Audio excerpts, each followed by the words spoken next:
Were my real estate market predictions accurate for 2024? And what do I think will happen in the housing market of 2025? Stay tuned.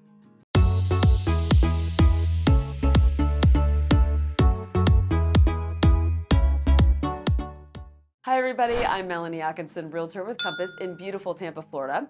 And today I'm going to take accountability for my real estate market predictions of 2024, and I'm going to make some more for 2025. Last year I did an episode where I talked about who I thought would be the winners and the losers in the 2024 market. Let's go through my predictions and see if I was right. Here's the first one. The number one winner, sellers who bought their homes prior to COVID. So were sellers who bought their homes prior to COVID winners this year? Yes, they definitely were. The median sales price for single-family homes in the whole state of Florida at the end of the third quarter is a few $1,000s higher than it was in 2023, meaning that the middle value of what people were paying for homes did not go down this year.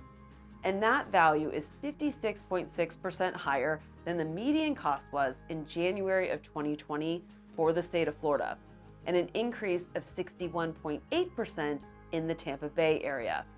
So if you bought a single family home prior to 2020, you are most likely sitting on a decent amount of equity and still a winner, and I was right. Okay, so what was my next prediction? The number one losers? Sellers who bought fairly recently, especially those in high construction areas. Was I right? I was, but I wouldn't necessarily classify sellers who bought recently as losers. That feels too harsh. They are, however, more vulnerable. Here's what I found out. This one is fascinating, but took a lot of peeling data apart for me to figure it out. Distressed sales from the hurricanes are currently clouding the data, and I have to go through each one individually, which is super time consuming. So what I did was I looked at just the closed short sales so far in 2024 of single family homes in the 3 counties I work in. There were 36 of them, which is not a lot. There are more pending and on the market, but I was only looking at the ones that have closed this year. Of those 36 homes that had short sales, 16 of them were last purchased in 2022, meaning that someone bought the house in 2022 and couldn't sell it in 2024 for what they owed on their mortgage, so they had to get approval from their bank to sell it for less than what they owed. Also fascinating is that of those 16 short sales, 9 of them were new construction when they bought in 2022. So what does this tell us?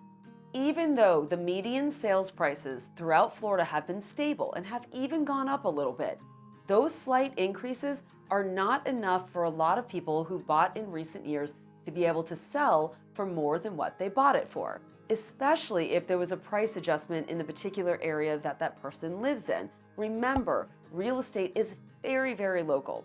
So if you bought in 2022, financed 95% or more, plus you have closing costs in order to sell, which can run 5 to 8% of your sales price, you are at a high risk of being underwater for that sale. In the other 20 short sales that I looked at, there were no other clusters of a particular year of purchase like there was in 2022. So I don't want people to panic who bought in 2022. There are a lot of factors that go into value, but if you bought then, you are definitely at a higher risk for not being able to sell your home for what you bought it for. Moving on, what was my next prediction? Number 2 winner in 2024, buyers purchasing new construction homes. So what did happen to new construction prices? Not to brag, but I was right about this one too. I looked at new construction sales prices from this year and compared them to 2023 in the counties that I work in that have the most new construction, Hillsborough and Pasco. The median sales price decreased in 2024 in both counties for single-family homes and townhouses, with one exception. In Pasco County, new construction single-family home median prices actually increased in 2024 by $5,000, which isn't huge, but at least it didn't go down.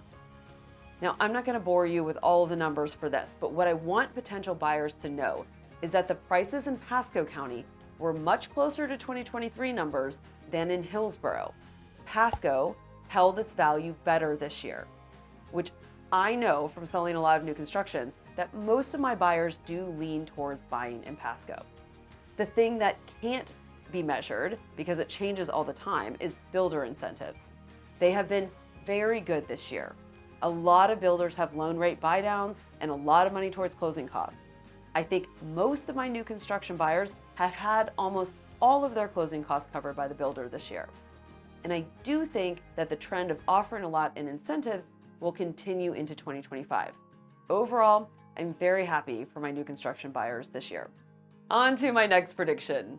Number 3 loser in 2024, investors, some more than others. Were investors losers in 2024? This one is hard to answer because there are different types of investors. Some have done really well. They have been able to purchase homes this year for a discount, renovate, and sell for a profit. We also have a new wave of investors here that are looking to buy hurricane properties. The investors that I predicted would be losers were the ones that purchased rental property between 2020 and 2023. For those people, my prediction was that the carrying costs would increase and rent prices on average would decrease, cutting into their bottom line, which is exactly what happened. Rent prices in the Tampa area are down around $150 a month in 2024, but carrying costs continue to go up. Interest rates haven't gone down very much, insurance rates are still high, and property taxes for investment homes increase yearly. All of that being said, investors don't seem to be losers this year in general. Sure, their profit margins may be less, but rental properties are still very much in demand here. So I was kind of right on this one and also kind of wrong. And now for the last prediction. And finally, I am going to put first-time homebuyers as both winners and losers in 2024. My favorites, first-time homebuyers. I won't talk about this one too long here, but I was right. They were winners because they had more power in the market as buyers, more inventory, and more ability to negotiate. But they were losers in the fact that prices didn't really come down and interest rates are still stubbornly high. That being said, first-time homebuyers in 2024 definitely seemed happier to me. They liked having more power as buyers, and they definitely took advantage of that power and got what they consider to be better deals. Okay, before I get into 2025, I want to make a confession. After going through all of the 2024 stuff to write this script, I realized that I made pretty easy predictions last year. I certainly wasn't climbing out onto any long limbs. I fully admit that I played it safe. But I don't do extreme videos simply for views. My goal is always to give data-driven information. And honestly, I felt like Florida's real estate market was going to be pretty flat this year. And in a lot of ways, it was. But there are some 2024 headlines that I want to make sure you know because the market is certainly not all sunshine and rainbows. First, the total number of home sales in Florida was down in 2024, but that's true of the whole real estate market. What has really affected Florida are condo sales. Those are down 12% year over year. That was a huge story in 2024 and will continue to be in 2025. Second, houses are taking longer to sell this year. The median days to contract in Florida is around 45 days for single-family homes. That is in comparison to the peak a couple of years ago when it was 6 days. Sellers have to be patient. There aren't lines outside of our open houses anymore. And third, there's a lot more inventory for sale, especially in the condo market. There's 4.7 months of single-family home inventory available in Florida, which I consider a very balanced market. I talk about this in a lot of other videos. But there is 7.7 months of inventory in the condo townhouse market, with most of those being condos. That is double the amount of available inventory in just 15 months. Okay, so what do I think is going to happen in 2025? Let's go through these pretty quickly, and I promise to make predictions that make me uncomfortable, but are genuinely what I believe. I do not have a crystal ball. These are simply my thoughts based on what I know right now. Number one, I think interest rates will on average be lower next year, but they will not be COVID era low. We aren't going back to that anytime soon.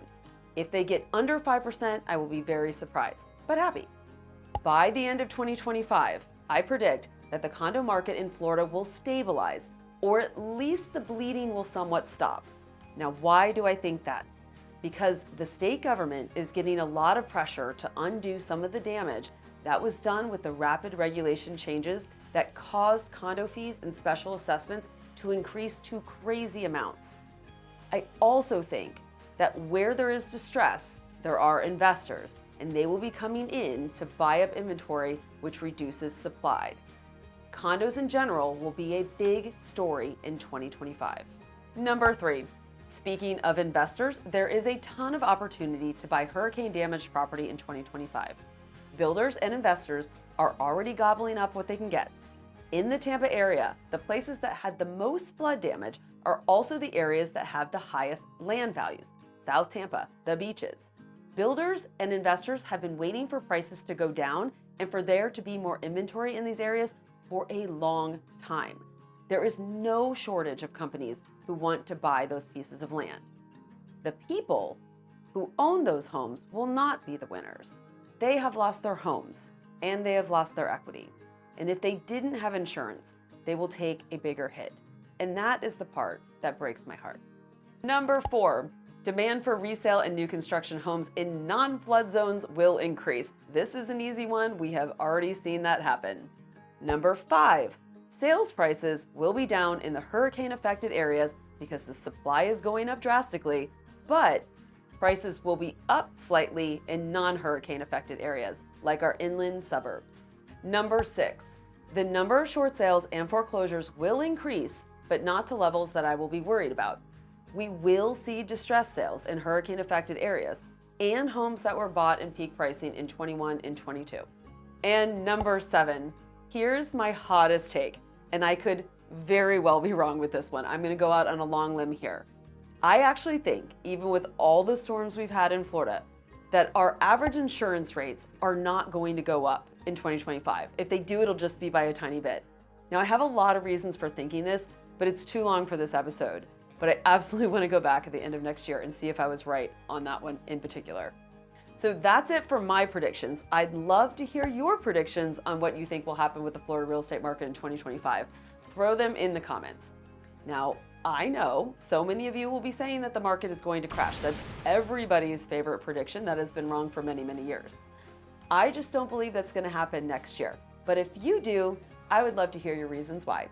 Thank you so much for watching. If you liked this episode, please click that thumbs up or subscribe button. And if you're looking for something else to watch on this channel, take a look at an episode I recently did about the wealth migration of people moving to Florida. I think that episode does a lot to explain some of the things in this episode. Thanks again, and I'll see you next time.